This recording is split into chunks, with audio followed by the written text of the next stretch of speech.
Okay guys, today's video, I have a guitar that is on consignment, and this is a very rare old bird. It's a Yamaha SuperJam 800. Let's deep dive and let's check this thing out and put some strings on it and see if it's functioning properly.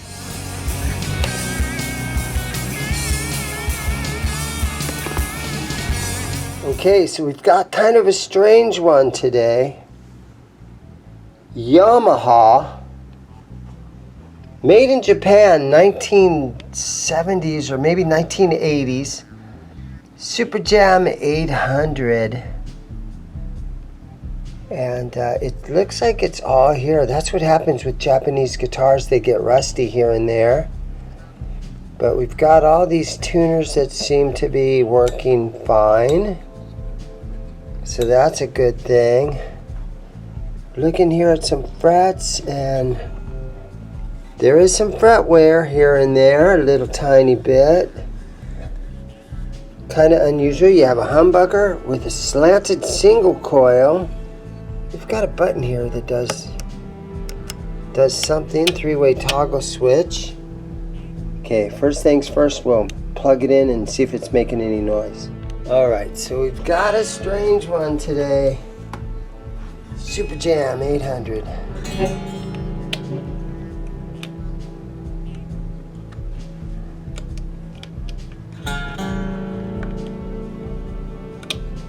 And I got nothing. Oh, there it goes.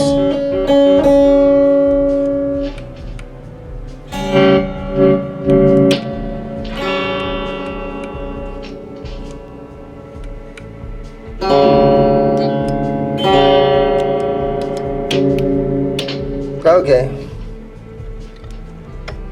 let's take the back plate off and we'll take a look at some of this stuff and see what's going on in here. So again, another consignment piece made in Japan. Super hard to find.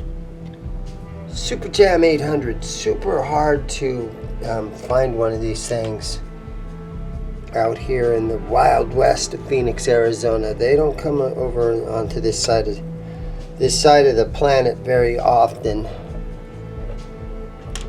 It's got the made in Japan neck plate. I'm looking here with the Yamaha is the proper pronunciation. Everybody pretty much over here calls it Yamaha.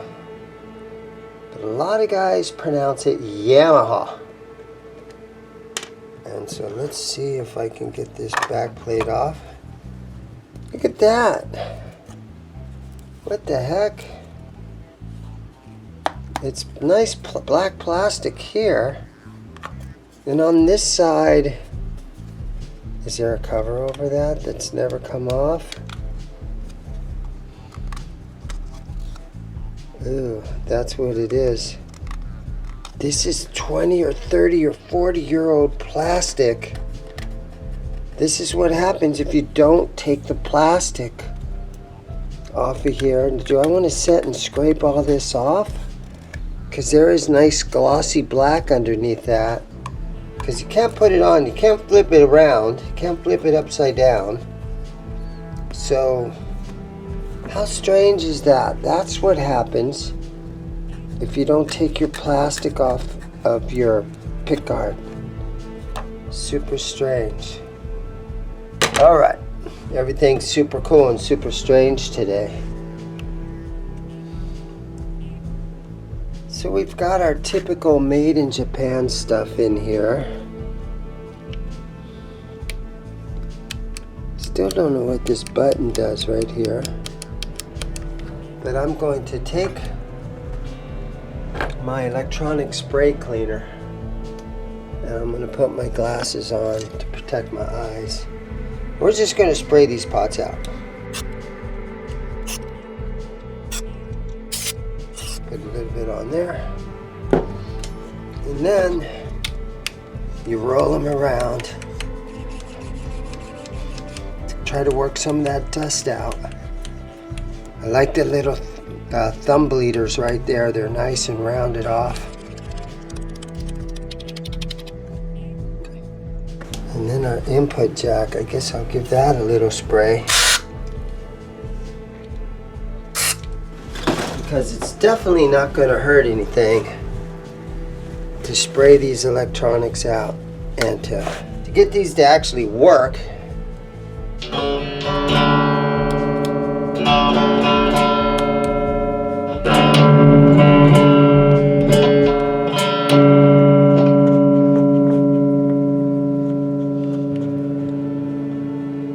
seems a lot better now. Snug this down a little. Okay.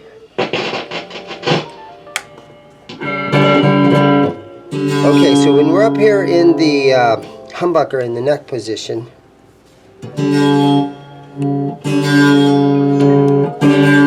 now it sounds fuller. So I think it's more or less splitting the coil right here. Let's see if by tapping on it.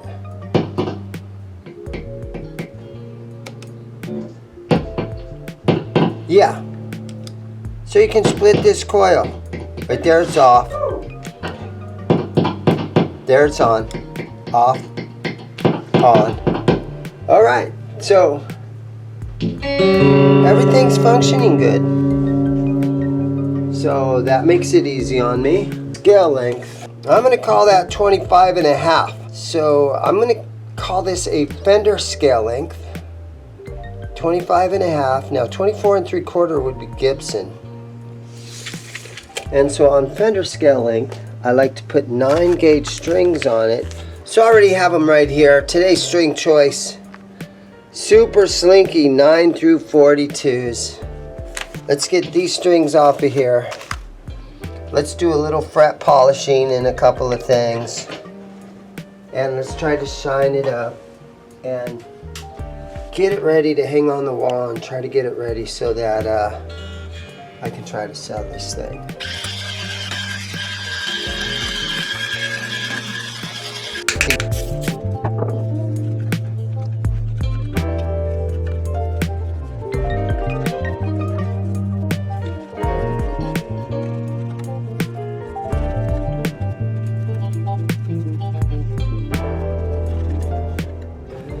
It's kind of cool that this is mounted flush to the body. So you don't usually see that kind of stuff where, you know, it's mounted down in a little cavity, so it's kind of flush to the body, which is kind of strange, but kind of cool. And I can see that the saddles are rounded, but I think I'm gonna straighten some of those up. So let's take a look. I was going to do the neck, but I'm going to mess with these saddles for a second. And those take a little straight edge screwdriver.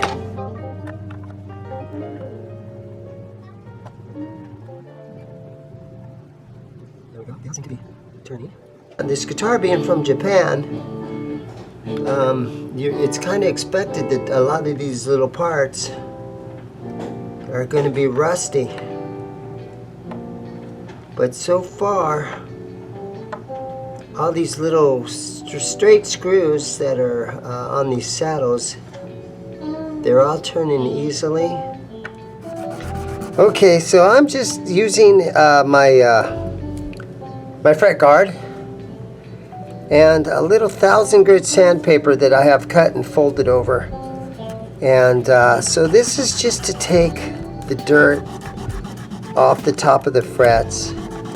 And you guys can probably see, especially if you're watching this on your big screen, that there is some fret,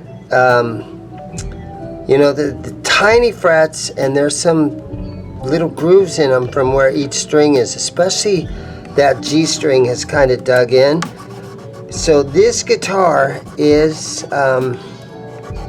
you know, it's sort of, you know, borderline in need of a fret job. So keep that in mind, guys. But this is something that you have to leave up to the customer. You know, you make it aware to the customer, but some of these frets are getting down to the point where this is going to need a fret job. So, you know, a good luthier on a maple neck nowadays, I'm going to guess it's about between $200 to $250. But it's still a playable guitar. But when you get these little grooves in the neck, sometimes when you press down on a chord, somebody with a good ear can hear how it's a little out of tune in some spots because that string is not being pressed down as much as the other strings. You kind of see what I'm saying? The G string, you press that down and it's only going down a millimeter or so, where their other strings, they're up a little bit higher. So some of your chords to a really good ear might sound a little out of tune. The guitar might sound a little out of tune because of this, and I just want to be upfront with you guys. It's borderline, needs a fret job. All right, so all I can do really now is kind of polish it up and shine it up, because it is a customer's guitar and it's a consignment piece. If you guys are interested, you guys can call me during normal business hours, or you can email me.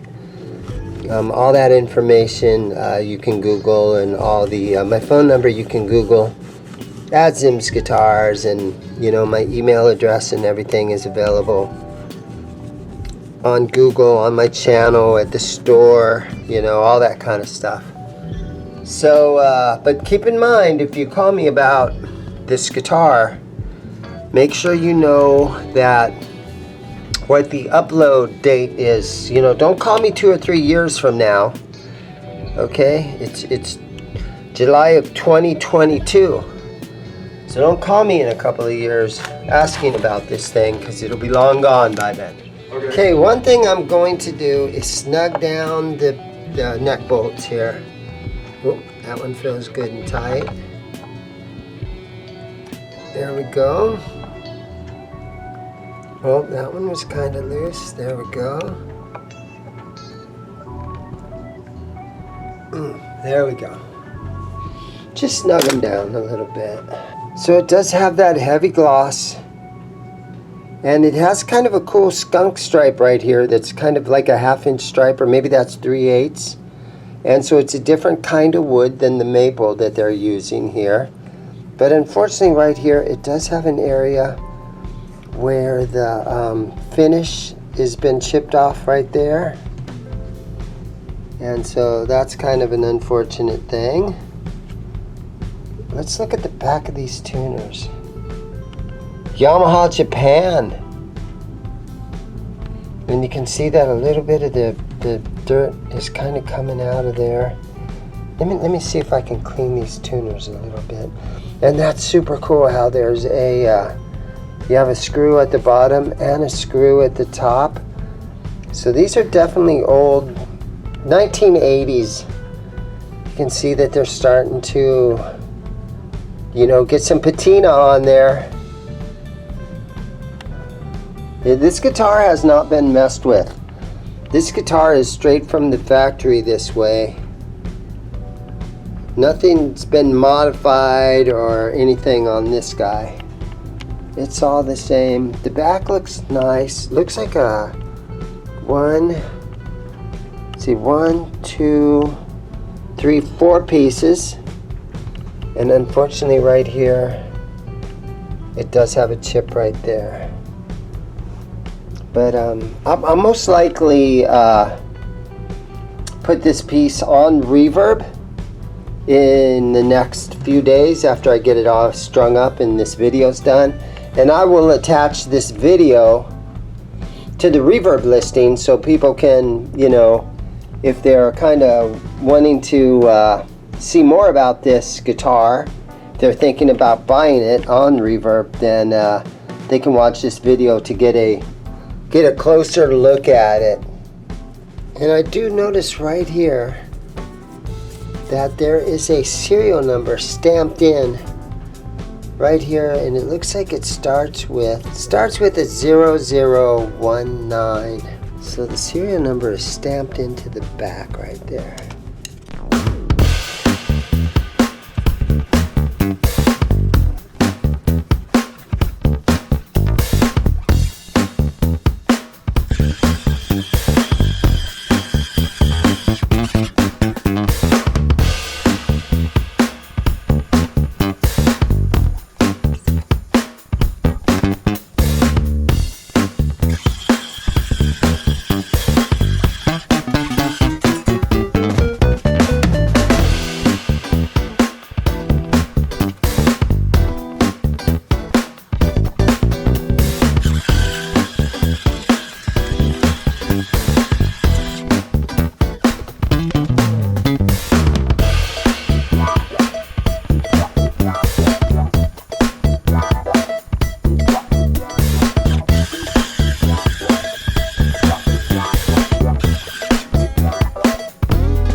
Okay, so on this back plate, maybe I'm making a big mistake, but I'm going to see if I can scrape the old plastic or the old paper off of here.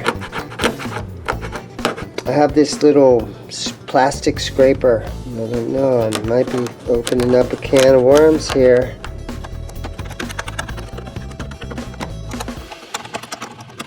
I am a lefty. That's why I'm holding this in my left hand.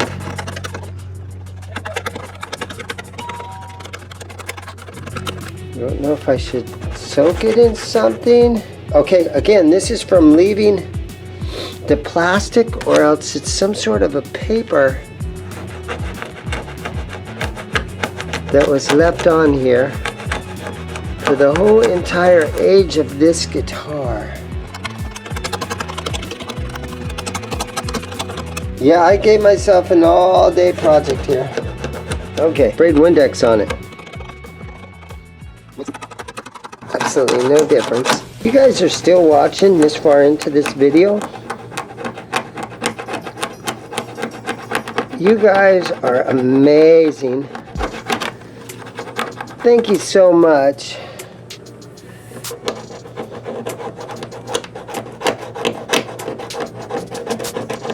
And you guys, you know, hopefully somebody's like, hey, I learned from watching a ZIMM'S Guitars video that if you don't pull the plastic off your pick guard or the back cavity cover, it'll turn to this really hard, super ugly can of worms. Why don't you back it up with a source? My source is that I made it the fuck up. Alright, now what can we do to polish that a little bit? Oh, I have an idea. We'll spray a little glue gun on it. And I'll take a old toothbrush. And I'll just kind of let this stuff chill out on here for a little while. Alright, so it's got all that crap off there. It still has some residue back here and over here, but it's a lot better. And, you know, we can just do what we can do. Put some polish on here. This is just furniture polish. And we'll just wipe this down. And Let me go plug this baby in, and we'll strum it a little bit. See what she sounds like. All right, so I have it all strung up.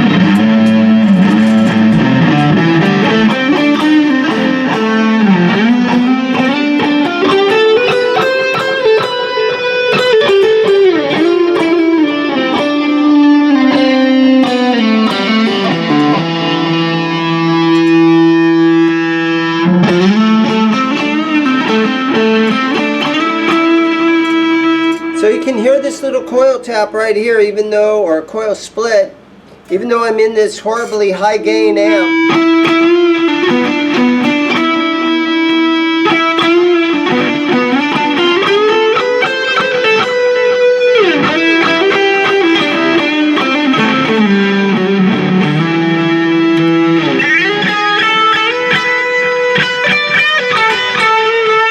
So this is the single coil, mounted on here kind of at an angle, which is kind of cool, very Strat-like.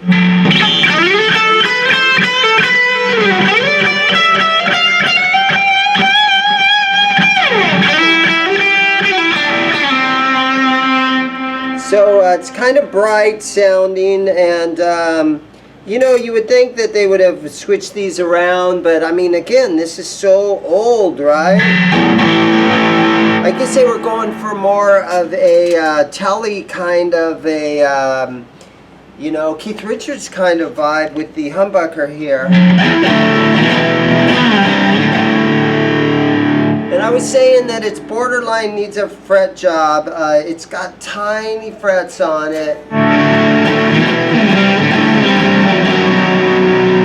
But for me, blasting through bar chords really fast, sometimes the big jumble frets, they'll get in your way.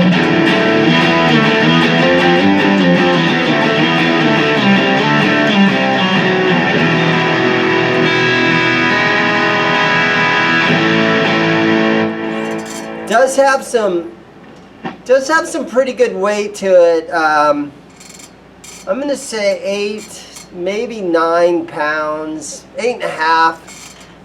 So it does have some good weight to it.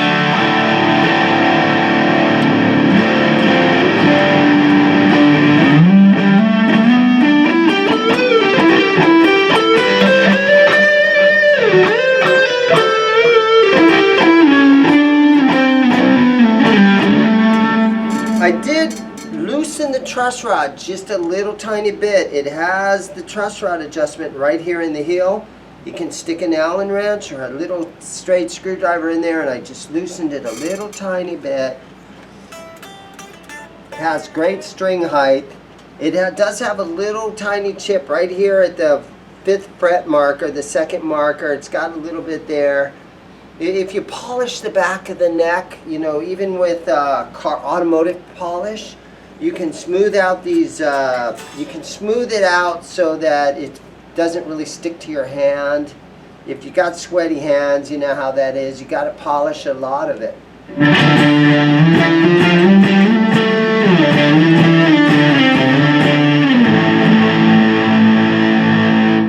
And again, brand new strings that are going to stretch out a little bit. But there you guys have it. It's the Yamaha SuperJam 800. Thank you guys for watching.